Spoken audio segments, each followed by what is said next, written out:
கிளாம்பாக்கத்தில் விடிய விடிய போராட்டம் நடத்திய செவிலியர்களுக்கு தாவேக ஆதரவு தெரிவித்து திமுக அரசு கோரிக்கைகளுக்கு செவிசாய்க்கவில்லை என்றால் உச்சநீதிமன்றத்தில் வழக்கு தொடருவோம் என ஆதவ் அர்ஜுனா எச்சரிக்கை விடுத்துள்ளார்.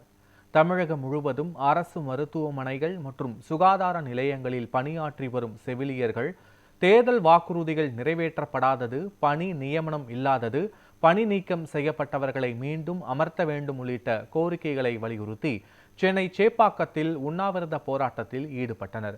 கைது செய்யப்பட்ட செவிலியர்களை போலீசார் கிளாம்பாக்கம் பேருந்து நிலையத்தில் விட்டு சென்றதை தொடர்ந்து 1000க்கும் மேற்பட்டோர் அங்கு விடிய விடிய போராட்டம் நடத்தினர்.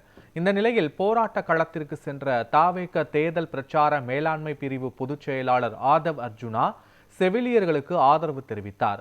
திமுக அரசு செவிசாய்க்கவில்லை என்றால் உச்சநீதிமன்றத்தில் முதன்மை வழக்கறிஞர்களை வைத்து வழக்கு நடத்தி செவிலியர்களின் உரிமைகளை பெற்று தருவோம் என்றும் அவர் தெரிவித்தார்.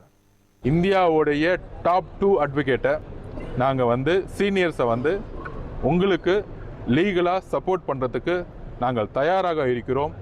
இந்த அரசு உங்களுடைய கோரிக்கையை அமைச்சர் அவர்கள் காலையிலே அவங்க கிட்ட பேசணும்.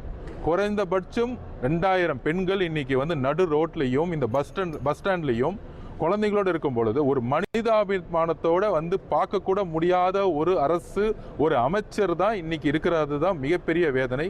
பெண்களுக்கான அரசுன்னு சொல்றாங்களே தவிர 2000 பெண்கள் குழந்தைகளோட நடு ரோட்ல இருக்கும் பொழுது ஒரு அமைச்சர் வீட்டில் உட்காந்து தூங்கிட்டு இருக்கிறத நாங்கள் கடுமையாக கண்டனம் தெரிவிக்கிறோம்.